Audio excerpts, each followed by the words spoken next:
Un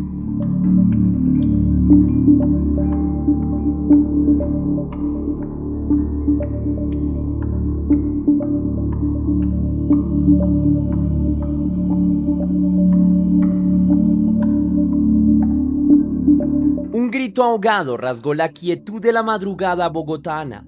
En la oscuridad, un cuerpo yacía sobre el frío pavimento de un conjunto residencial, iluminado apenas por las luces intermitentes de las patrullas policiales. Laura Camila Blanco, una joven periodista de 26 años, había caído desde la ventana de su apartamento en un 9º piso. La escena era sobrecogedora. Lo que horas antes había sido una celebración entre amigos se convirtió en una tragedia intempestiva. Unos cuantos pisos arriba, la ventana cerrada y un silencio sepulcral en la habitación parecían esconder la verdad de lo ocurrido. Esa noche, todo apuntaba a un hecho desconcertante.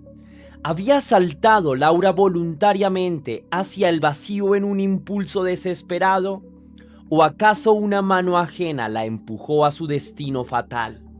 La versión inicial sugería un posible suicidio. Se decía que Laura corrió y se lanzó por la ventana, al menos según el único testigo en ese momento, su pareja sentimental. Pero algo no cuadraba. Desde el comienzo, los familiares y amigos de la joven periodista sintieron que aquella explicación era tan frágil como el cristal roto de la ventana por la que cayó. Con el correr de los días, detalles inquietantes emergieron, encendiendo las alarmas de investigadores y sacudiendo a la opinión pública. Un informe forense revelador, testimonios que hablaban de gritos y llanto antes de la caída, y objetos personales esparcidos en el lugar del impacto convirtieron un aparente caso de una persona que intentó o quiso poner punto final de manera autónoma en un posible feminicidio que indignó a todo un país. Los medios empezaron a hablar de un giro inesperado en la investigación. Ya no se trataba de una tragedia íntima y privada, sino de un crimen atroz en el que la justicia tendría que intervenir con todo su peso. Pero antes de iniciar con el caso de hoy, quiero enviar un saludo especial y cósmico a una leyenda, a Natel Gral, que me escribió: gracias Tess, soy una mami de 45 años, soy paramédico y en los momentos de espera en guardias escucho tus videos, me encanta cómo relatas los casos y tu gran empatía. Éxito y bendiciones. Muchísimas gracias a ti, gracias por verme en tu trabajo, me hace sentir profundamente orgulloso, te deseo lo mejor. Espero que las cosas vayan muy bien en tu vida y también en la de tu familia. Te envío un gran abrazo, mi leyenda, y por favor, cuídate mucho.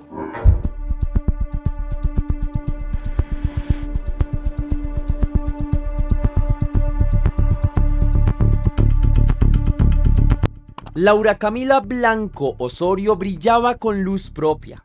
A sus 26 años de edad, esta comunicadora social y periodista bogotana se perfilaba como una profesional dedicada y entusiasta. Con una prometedora carrera por delante, quienes la conocieron la describen como una mujer llena de proyectos y metas, siempre sonriente, que contagiaba optimismo. Había logrado recientemente independizarse, estaba ilusionada con su nuevo apartamento en la ciudad y planificaba cursar una maestría de administración de empresas, soñando con crecer tanto en lo personal como en lo profesional. Laura vivía feliz con su nueva vida, afirmó su madre, enfatizando que su hija no mostraba en absoluto un perfil depresivo. Por el contrario, Laura estaba llena de vitalidad y de ganas de vivir. Sin embargo, en la sombra de esa vida prometedora se ocultaba una situación alarmante que sus seres queridos empezaban a notar. En la vida de Laura también estaba Óscar Santiago Gómez Leal, su novio desde hacía un tiempo. Ante los ojos ajenos podían parecer una pareja joven y enamorada, Pero puertas adentro, la relación atravesaba turbulencias. Óscar Santiago, de logro académico reciente, acababa de graduarse, motivo por el cual Laura preparó una celebración en su honor. Proyectaba la imagen de un hombre exitoso, pero según la familia de Laura, tenía un lado oscuro, era extremadamente celoso y controlador. La madre de Laura lo definiría después como un hombre celópata y controlador, obsesionado con vigilar a la periodista e invadiendo cada aspecto de su privacidad. Detrás de las sonrisas para las fotos, Laura soportaba episodios crecientes de violencia psicológica. Los allegados relatan escenas inquietantes. Óscar solía revisar el teléfono celular de Laura de manera compulsiva, esperando a que ella se durmiera para husmear en sus mensajes y contactos. También controlaba sus finanzas. Llegó a inspeccionar sus cuentas bancarias y transferencias, buscando quién sabe qué señales de una traición inexistente. Las discusiones por celos eran frecuentes y cada vez más intensas. Conocí bastantes peleas y escenas de celos, recordaría el hermano de Laura, por verdaderas estupideces. Él mismo tuvo que intervenir en más de una ocasión cuando las riñas estuvieron a punto de volverse físicas.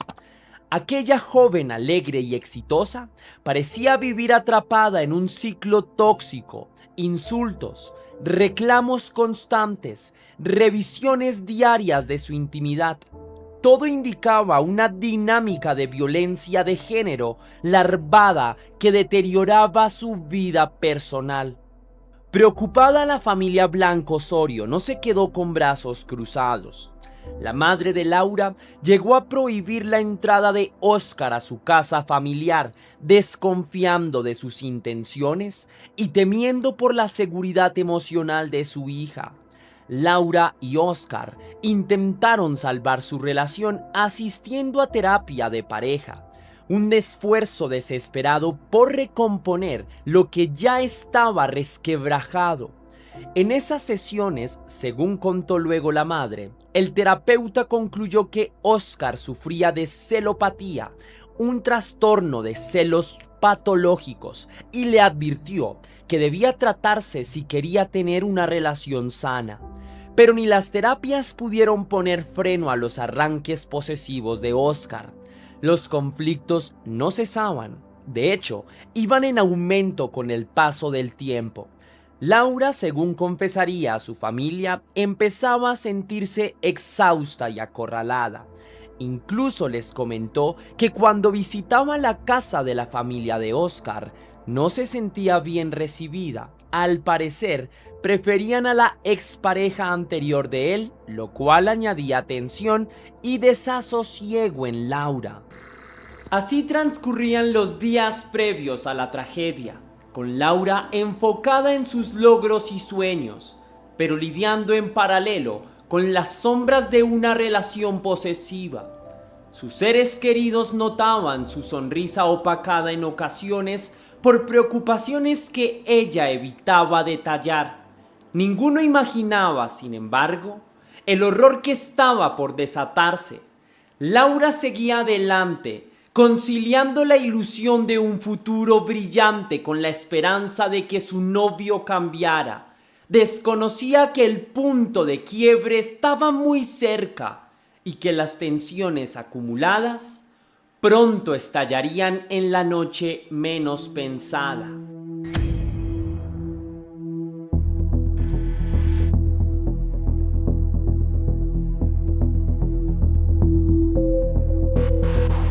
El 26 de julio de 2025 empezó como un día de celebración y esperanza.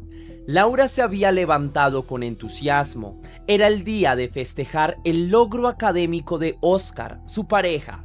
Con la generosidad que la caracterizaba, organizó 2 reuniones en honor a él. Primero, una comida íntima con la familia para felicitarlo por su grado, y más tarde, una salida nocturna con sus amigos más cercanos. Aquella tarde-noche, un grupo de jóvenes se reunió en un bar de la zona norte de Bogotá entre risas, brindis y felicitaciones. Laura lucía orgullosa del éxito de Oscar. Quienes la vieron esa noche dirían después que se le notaba genuinamente feliz, decidida a que nada empañara la ocasión. Nadie presentía la tragedia que se avecinaba en las próximas horas. Cerca de la medianoche, el festejo se trasladó al apartamento de Laura, ubicado en el conjunto residencial Salitre Living en la localidad de Barrios Unidos. Era un apartamento pequeño, un apartaestudio nuevo donde Laura había comenzado a construir su independencia. Allí continuó la reunión en un ambiente inicialmente jovial. Algunos de los amigos pusieron música suave mientras conversaban y se destaparon cervezas para prolongar la velada. La noche fría bogotana se colaba por las ventanas abiertas, pero dentro el calor humano y el alcohol mantenían el ambiente cálido. Sin embargo, con el correr de las horas, ese calor se convirtió en algo asfixiante. En algún momento de la madrugada, la atmósfera festiva dio paso a la tensión. Laura y Oscar empezaron a discutir. No era raro que pelearan, pero esta vez la disputa subió de tono muy rápido. Algunos amigos intentaron mediar o calmarlos, pero la pareja, arrastrada por los viejos resentimientos y celos, decidió encerrarse en la habitación para continuar la discusión en privado. Tras la puerta cerrada, las voces se alzaron. Nadie sabe con certeza qué se dijeron en esos minutos aciagos. Afuera, en la sala, los amigos intercambiaban miradas nerviosas. Probablemente confiaban en que los ánimos se apaciguarían pronto. Los vigilantes del edificio, atentos desde portería, escucharon eco de gritos apagados en el silencio de la noche, pero no intervinieron. Una vecina del conjunto residencial luego declararía que escuchó una fuerte discusión entre un hombre y una mujer cerca de la recepción y que alcanzó a oír sollozos femeninos, el llanto ahogado de quien sufre. Es posible que Laura hubiese bajado con Oscar al lobby durante un momento de la noche o que la pelea iniciada arriba continuara brevemente en la entrada. Aquella vecina anónima solo pudo confirmar que la voz de la mujer indicaba que estaba llorando. Lo siguiente ocurrió en un abrir y cerrar de ojos con la inmediatez de una pesadilla. Desde la ventana de la habitación, un aleteo de sombras y un súbito silencio. Laura ya no estaba en la habitación. En la penumbra de la madrugada del 27 de julio, su cuerpo cruzó el umbral de la ventana y cayó al vacío. Un estruendo seco se oyó en el patio interior del edificio, seguido por gritos de horror. Los amigos salieron corriendo al escuchar el tumulto. El propio Oscar apareció fuera de la habitación, pálido y desencajado. Abajo, en el pavimento, yacía Laura gravemente herida e inmóvil. Los guardias de seguridad fueron los primeros en aproximarse a la joven tendida en el suelo, mientras alguno de los presentes llamaba desesperado a una ambulancia. La imagen era desgarradora. Laura, aún con la ropa elegante de la celebración, yacía inconsciente bajo la tenue luz amarillenta de las lámparas exteriores. Su vida se apagaba ahí, sobre el asfalto frío de la noche. Minutos después llegaban las sirenas. Los paramédicos confirmaron lo peor. Laura Camila Blanco había fallecido a causa del impacto de la caída. Sus 26 años de sueños quedaron esparcidos en aquel instante trágico. Para quienes estaban allí, todo fue confusión y shock. Oscar Santiago Gómez, su novio, repetía entre lágrimas y nerviosismo lo que sería su primera versión de los hechos. Según él, tras su acalorada discusión, Laura habría tenido un arrebato incontenible. Corrió y se lanzó por la ventana, quitándose la vida repentinamente. Entre los presentes cundía la perplejidad. ¿Cómo creer que una mujer que horas antes reía y celebraba, de pronto haya decidido poner un punto final a su vida? ¿Qué había ocurrido realmente en esa habitación cerrada? La policía llegó para acordonar la zona y realizar las primeras pesquisas. En los informes iniciales, la muerte de Laura se manejó con cautela como una situación confusa. No había testigos directos de la caída aparte de Oscar. Así que en un primer momento se consideró la hipótesis de que ella puso un punto final a su vida o que fue un accidente extraño. Las circunstancias parecían extrañas, difíciles de catalogar a simple vista. Los agentes del Cuerpo Técnico de Investigación de la Fiscalía recogieron evidencias en la escena mientras el sol empezaba a asomarse tímidamente en el horizonte, iluminando un edificio que jamás volvería a ser solo ladrillo y cemento anónimo. En pocos minutos, la noticia de la trágica muerte de una joven periodista comenzó a difundirse entre vecinos y conocidos. Pero tras la conmoción inicial, aquel caso apenas empezaba y sus incógnitas colgaban en el aire frío de la madrugada bogotana, esperando ser resueltas.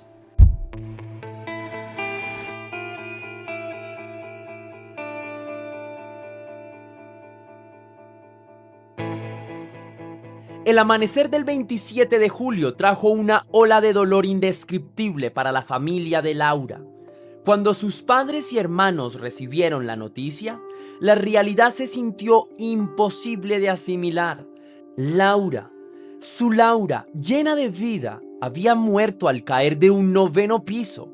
En medio del luto, muy pronto emergieron en ellos preguntas punzantes. La versión de que ella haya puesto un punto final de manera autónoma no les convencía en absoluto. Con el corazón destrozado pero la mente lúcida, empezaron a recopilar cada detalle que pudiera darles respuestas. Y lo que encontraron, lejos de aliviar la incertidumbre, apuntó directamente hacia una posibilidad escalofriante: que Laura no hizo lo que estaban diciendo, sino que alguien la había empujado. En las horas posteriores a la tragedia, familiares y autoridades regresaron al apartamento de Laura en busca de indicios. Allí los esperaban varias señales inquietantes. Para empezar, la escena no concordaba con que ella haya puesto un punto final de manera autónoma, afirmaron los seres queridos. Al ingresar a la habitación desde donde Laura cayó, se encontraron con un panorama muy extraño. La cama estaba desarreglada como si hubiera habido un forcejeo. Un balde con vómito permanecía en un rincón, indicio de que Laura pudo haber sufrido una fuerte angustia o incluso asfixia antes de caer. Y el marco de la ventana presentaba daños, marcas de un golpe o presión poco usuales. Cada uno de estos elementos encendió las alarmas de la familia. Parecían más consistentes con una pelea violenta que con una persona que decide saltar al vacío por voluntad propia. No solo eso, la escena parecía haber sido además arreglada tras la caída. Según denunció la madre de Laura más adelante, los vigilantes del edificio relataron que, tras el incidente, algunos de los presentes removieron toda evidencia de alcohol en el apartamento, aunque se sabía que en la reunión habían consumido licores y cervezas. No se halló ni una sola botella o lata vacía cuando llegaron los investigadores. Todo lucía ordenado de forma sospechosa. Incluso la ventana de la habitación estaba cerrada nuevamente cuando entró el CTI. A pesar de que instantes antes Laura había caído por ella, era como si alguien hubiese querido borrar rápidamente el rastro de una noche de fiesta que terminó muy mal. Aquella premura por limpiar alertó a los peritos. ¿Habían alterado la escena del posible crimen? Los familiares temían que sí e insistieron en que se indagara a fondo. Pero quizás la señal más contundente de que Laura no planeaba morir esa noche estaba en el piso, junto a su cuerpo, recogida con cuidado por los celadores. Sus objetos personales estaban allí, como si los hubiera llevado consigo al caer. Entre ellos estaban las llaves de su carro, su chaqueta y su bolso con sus documentos. ¿Por qué alguien que supuestamente quiere poner un punto final a su vida se aseguraría de tomar sus pertenencias esenciales antes de lanzarse por la ventana? Para la familia, la presencia de estas cosas era casi una prueba de que Laura tenía intención de salir de allí con vida, quizás huir de una situación insostenible, no de quitarse la vida como se estaba mencionando. Mi hermana estaba llena de proyectos, siempre fue muy feliz y cuando algo la inquietaba, nos lo decía.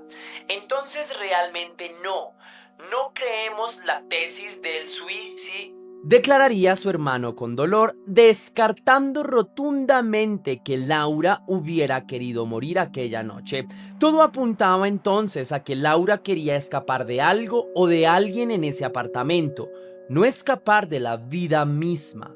La presión de la familia y la evidente rareza de los hallazgos hicieron que la fiscalía tomara cartas en el asunto con mayor profundidad. Aunque inicialmente el caso se manejó con prudencia, pronto se abrió una investigación exhaustiva bajo la hipótesis de un posible feminicidio. Pasaron los días y se fueron recolectando elementos cruciales. Los agentes del CTI realizaron entrevistas a todos los presentes en la reunión de aquella noche.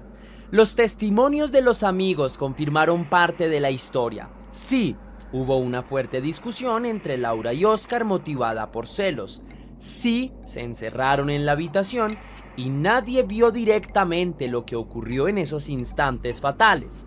Estos amigos describieron cómo la velada, que había sido alegre, se tornó tensa por la actitud de Oscar, que parecía enfadado quizás por la interacción de Laura con alguien más en esa fiesta.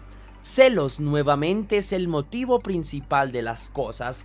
También relataron la sorpresa y el terror de escuchar a Oscar gritar que Laura se había tirado y encontrarla bajo sin vida.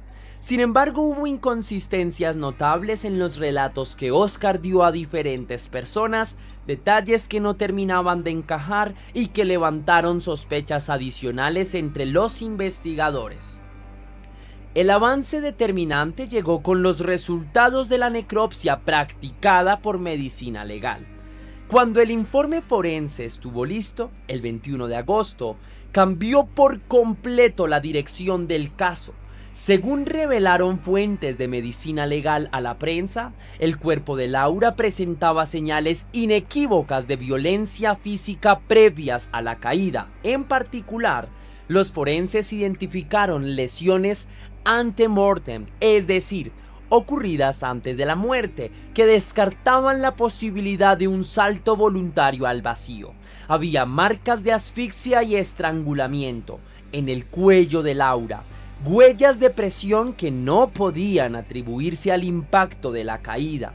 También encontraron señales de sofocación y golpes en su cuerpo, incluyendo lesiones en el labio y en otras partes compatibles con una agresión y signos de defensa física. Aquello pintaba entonces una escena totalmente distinta a la que había planteado la pareja de Laura. Laura fue golpeada y estrangulada, probablemente dejada sin aliento antes de precipitarse por la ventana. Tal vez perdió el conocimiento por la asfixia o estaba debilitada al momento de la caída. A ojos de los investigadores el panorama se aclaró. No había saltado por voluntad propia, sino que todo indicaba un homicidio cuidadosamente disfrazado de que ella intentara poner un punto final a su vida de manera autónoma. La Fiscalía General de la Nación, con estos hallazgos en mano, dio el paso decisivo, descartó oficialmente la hipótesis inicial y reorientó el caso como un probable feminicidio agravado.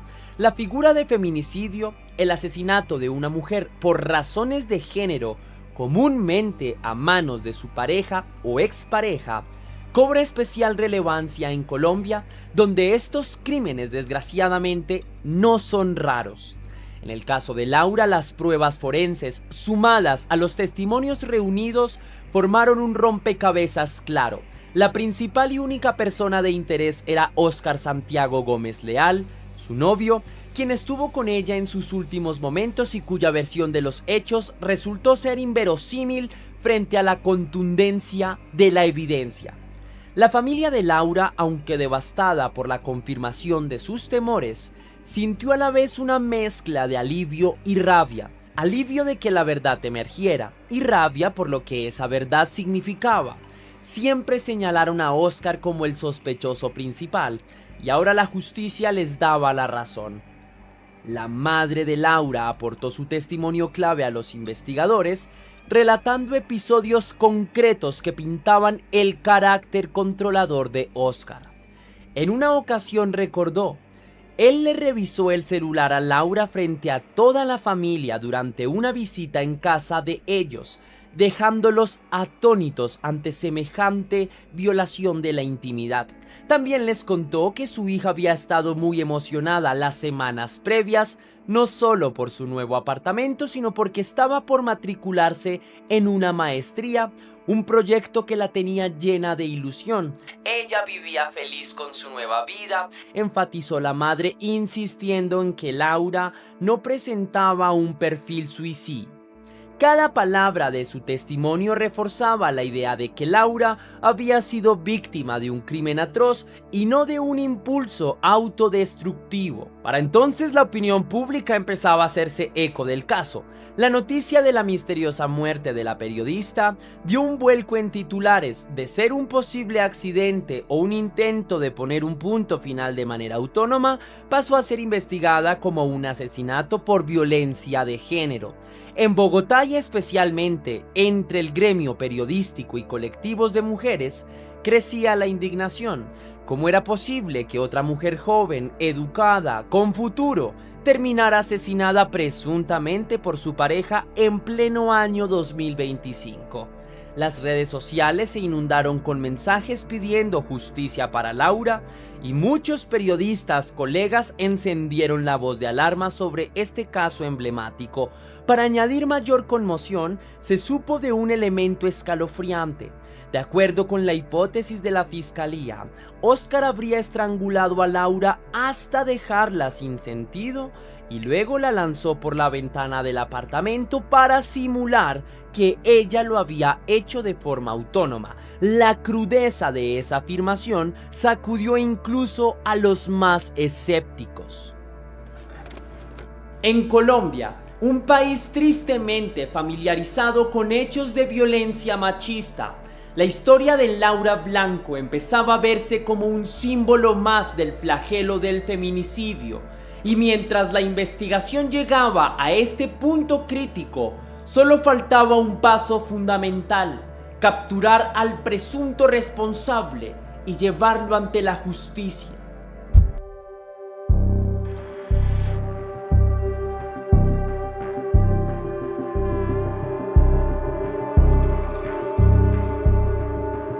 La mañana del 21 de agosto de 2025, exactamente 3 semanas después de la muerte de Laura, Bogotá despertó con la noticia de un operativo policial sorprendente. Agentes de la Policía Metropolitana y del CTI de la Fiscalía irrumpieron en una vivienda del barrio La Estrada, en la localidad de Engativá, al occidente de la capital. Allí, después de días de seguimiento y recolección de evidencia, capturaron a Óscar Santiago Gómez Leal, el novio de Laura, a quien ya todos los indicios señalaban como sospechoso principal. La detención fue anunciada públicamente ese mismo jueves, marcando un momento crucial en el caso. En cuestión de horas, Óscar pasó de ser un hombre libre, aunque bajo la mira de la sociedad, a estar esposado y bajo custodia de la Fiscalía General de la Nación. La captura de Óscar no fue un asunto discreto. Según informes de la prensa, se hizo con un impresionante despliegue policial, posiblemente para evitar cualquier intento de fuga o resistencia. Después de todo, el caso de Laura había cobrado tal notoriedad que no se podían correr riesgos. Óscar fue trasladado inmediatamente al complejo judicial de Palo Quemado, el corazón de la justicia bogotana, para ser presentado ante un juez de control de garantías. La fiscalía le imputó formalmente el cargo de feminicidio agravado, acusándolo de haber agredido y causado la muerte de Laura por motivos de género. En la audiencia de imputación de cargos, Óscar escuchó cómo el fiscal relataba los hechos reconstruidos, la discusión por celos, la violencia desatada, la estrangulación y la caída desde el 9º piso. Se exponían las pruebas, los resultados de medicina legal que contradijeron su versión de que Laura misma se había lanzado, las lesiones previas en el cuerpo de Laura, los testimonios de quienes oyeron la pelea y el comportamiento controlador que había ejercido sobre la víctima confirmaban de que era un caso de homicidio. Cuando el juez le dio la palabra para responder a la imputación, Óscar Santiago la negó todo categóricamente. Con voz temblorosa declaró no aceptar cargos, aferrándose a su relato inicial de que Laura había hecho eso de forma voluntaria. No era sorpresa, muy pocos acusados confiesan en una primera instancia, y menos en casos tan graves. Sin embargo, sus negociaciones de poco les sirvieron. El volumen de evidencia recolectada por la fiscalía impresionó al juez, quien calificó el comportamiento del imputado como reprochable y calculado. Incluso trascendió que durante la audiencia Óscar mostró actitudes extrañas, como si intentara dar lástima. En un momento habría fingido sentirse mal de salud, quizás simulando un desmayo para postergar lo inevitable, pero el juez no cayó en artimañas. Al contrario, arremetió con firmeza, señalando que nada justificaría interrumpir el proceso por un aparente teatro del acusado. Finalmente, el juez control de garantías tomó la decisión que la familia de Laura y buena parte de la sociedad esperaban. Dictó medida de aseguramiento en centro carcelario para Óscar Santiago Gómez. En otras palabras, ordenó que Óscar fuera enviado a la cárcel de manera preventiva mientras avanza el proceso judicial en su contra para evitar riesgos de fuga y garantizar la seguridad de los testigos y familiares de la víctima. El juez consideró que existían suficientes elementos materiales probatorios para tomar esta medida extrema. Las pruebas eran abrumadoras y la gravedad del delito también. El feminicidio agravado es uno de los crímenes más serios en el Código Penal colombiano, y de ser hallado culpable en un juicio, Óscar puede enfrentar una pena de entre 40 y 50 años de prisión, es decir, de 500 a 600 meses tras las rejas. Algunos expertos mencionaron que, dada la hazaña y circunstancias, incluso podría alcanzar hasta 60 años según ciertos agravantes legales. En cualquier caso, se vislumbraba que pasaría décadas en prisión si la justicia confirmaba su responsabilidad. Durante la audiencia, la madre de Laura y su hermano estuvieron presentes.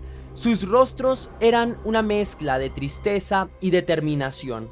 Al escuchar al juez dictar la reclusión de Óscar, se abrazaron conteniendo el llanto. Era un paso hacia la justicia que tanto habían exigido, aunque nada les devolvería a su amada Laura. Afuera de los juzgados, decenas de personas, entre familiares, amigos y activistas, esperaban con pancartas y fotografías de Laura, exigiendo justicia en silencio respetuoso. Cuando se supo la decisión, algunos dejaron escapar palabras de alivio. Se hizo lo correcto, que pague por lo que hizo. Los periodistas agolpados también transmitieron la noticia de inmediato. A la cárcel el novio de la periodista Laura Blanco, acusado de feminicidio agravado, se leía en titulares esa tarde, llevándose un retazo de consuelo. La ciudadanía ante la idea de que un feminicida presunto no quedaría libre para posiblemente hacer daño a alguien más. En los días que siguieron a la captura, se conocieron más detalles perturbadores sobre la dinámica de violencia que Laura sufrió. La fiscalía reveló a través de comunicados y en la audiencia que Oscar habría sometido a Laura a un ciclo de maltrato, insultos constantes, agresiones físicas en privado y manipulación psicológica que fueron escalando hasta culminar en el mortal desenlace. Es decir, la tragedia no fue un hecho aislado ni un arrebato inexplicable, fue la consecuencia de un patrón de dominación y abuso. Esta conclusión de los investigadores dejó una sensación agridulce, amarga, por lo mucho que debió sufrir Laura sin que nadie pudiera salvarla a tiempo. Dulce solo en el sentido de que su caso estaba camino a resolverse y podría sentar un precedente aleccionador. Mientras Óscar Santiago Gómez dormía sus primeras noches en una celda fría, el proceso judicial apenas arrancaba. Se esperaba un juicio largo y doloroso, donde la defensa del acusado quizá intentaría desvirtuar las pruebas o manchar la reputación de la víctima, tácticas tristemente comunes en estos casos. Pero la fiscalía y la familia de Laura se mostraban confiadas en la solidez del caso. La fiscalía ha actuado de forma organizada y acertada, desplegando a su equipo de investigadores, declaró el abogado de la familia, reconociendo el trabajo minucioso que se hizo. La necropsia y la recopilación de testimonios oportunas fueron la clave para acorralar al sospechoso. En efecto, la verdad había salido a la luz y ahora tocaba el arduo camino de obtener justicia plena en los estrados.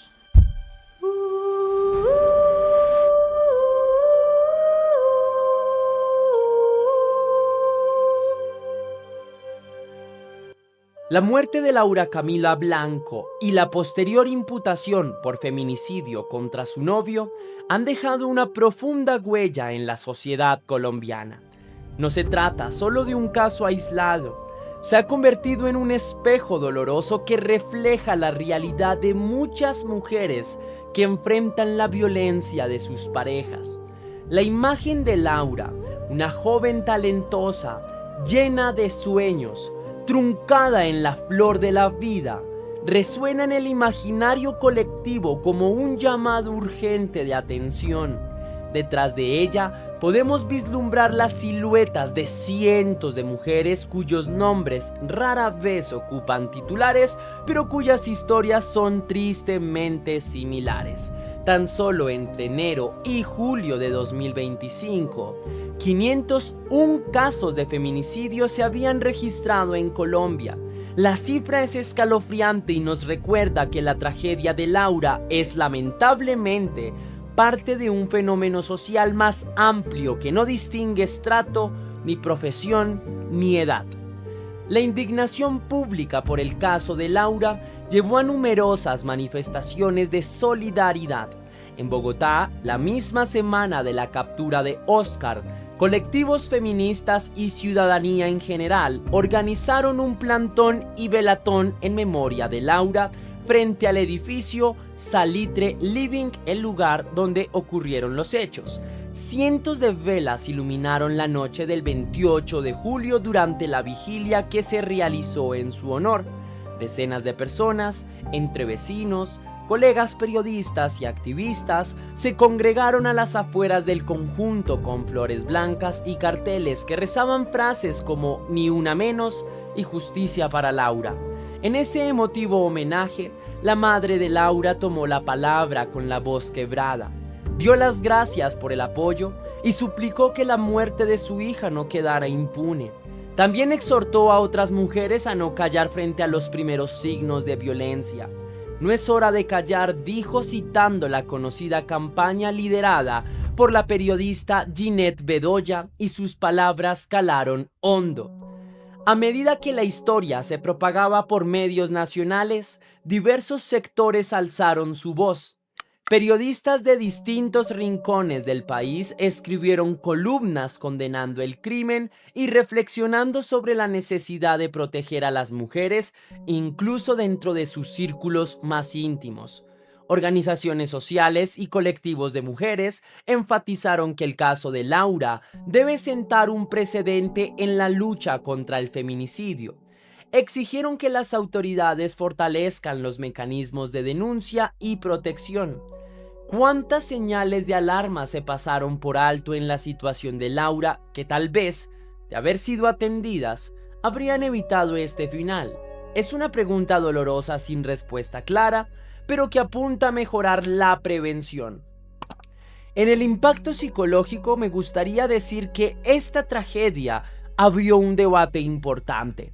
Especialistas en violencia doméstica han explicado a lo largo de los años cómo los medios hacen que el ciclo de abuso termine teniendo un grado de viralidad. Comienza con control sutil este tipo de prácticas, luego evoluciona a un aislamiento, luego a un maltrato psicológico y si no se detiene, puede llegar al maltrato físico e incluso al feminicidio como en el caso de hoy. En el caso de Laura, todos esos escalones parecieron cumplirse tristemente. Psicólogos y sociólogos señalan también que el perfil de un controlador y un celoso extremo es como el de Óscar Santiago. No es raro en una sociedad donde aún persisten rasgos machistas de dominación. Entonces es aquí cuando hablamos de celópatas, como la madre de Laura definió a Óscar. Ese hombre que ve a su pareja como una posesión y no soporta su autonomía o éxito. Laura, con su brillo personal, con su deseo de independencia, su nuevo apartamento, sus estudios de posgrado, quizá encendieron inseguridad en su novio posesivo. No quiero justificar, por supuesto, pero sí quiero entender las retorcidas dinámicas que llevan a estos sujetos enfermos mentales a cometer actos irreparables. En cuanto al proceso judicial y al cierre de la investigación, sabemos que Óscar Santiago Gómez Leal permanece privado de la libertad a la espera de su juicio. Su defensa, según trascendidos, ha intentado argumentar que no hubo intención de matar, que fue un accidente en medio de una discusión. Pero las pruebas materiales contradicen esas afirmaciones con mucha elocuencia. La fiscalía, por su parte, está decidida a lograr una condena ejemplar. Han recalcado que este caso se investigó con perspectiva de género, entendiendo que sí fue un homicidio. Estuvo motivado también por la condición de que ella es mujer, por tanto el término de feminicidio motivado por celos y la pretensión de control que este hombre ejercía sobre ella parecía dictar la luz de este camino. De ahí la figura de feminicidio agravado imputada, agravado porque presuntamente la asesinó siendo su pareja y en un contexto de violencia previa de forma reiterada. La memoria de Laura Blanco sigue viva en aquellos que la querían. Sus amigos la recuerdan con la chispa de alegría que tenía en sus reuniones, la periodista apasionada que creía en el poder de la verdad, la hermana y la hija amorosa. Su ausencia duele cada día, pero también impulsa a muchos a buscar un cambio. Que la muerte de Laura no sea en vano, dijeron durante la velatón sus familiares, invocando la necesidad de que la sociedad aprenda de este horror para que no se repita. Es un consuelo amargo pensar que, al menos, su caso ha generado conversación y conciencia sobre los celos enfermizos y la violencia de género. Esta historia real finalmente nos hace un llamado a la acción, pero también a la reflexión. Si algo nos enseña la muerte de Laura Camilo Blanco es que las señales de alarma nunca deben ignorarse. Detrás de cada insulto, de cada mensaje de texto revisado a escondidas, de cada arranque de celos posesivos, puede esconderse una tragedia en potencia. La justicia está actuando, pero la justicia ideal habría sido protegerla en vida. Para las autoridades queda la tarea de fortalecer las rutas de atención a mujeres en riesgo. Para la sociedad, desde luego, apoyar a las víctimas y desterrar de una vez la normalización de los celos y el control como pruebas de amor, entre muchas comillas. Laura ya descansa en paz, pero su historia sigue clamando. Clama por ella y por todas las que ya no tienen voz. Que su caso, contado aquí con el mayor rigor y respeto, nos sacuda la conciencia y que al final de este relato, el 9º piso desde el cual cayó, Laura no sea recordada solo como una tragedia, sino como el lugar y la persona donde la verdad rompió un silencio para iluminar la oscuridad. Una verdad dolorosa, pero necesaria para que, ojalá, otras mujeres no tengan que recorrer el mismo camino hacia las estrellas que Laura Camila Blanco Osorio. Así que como te pido justicia para Laura, hoy y siempre.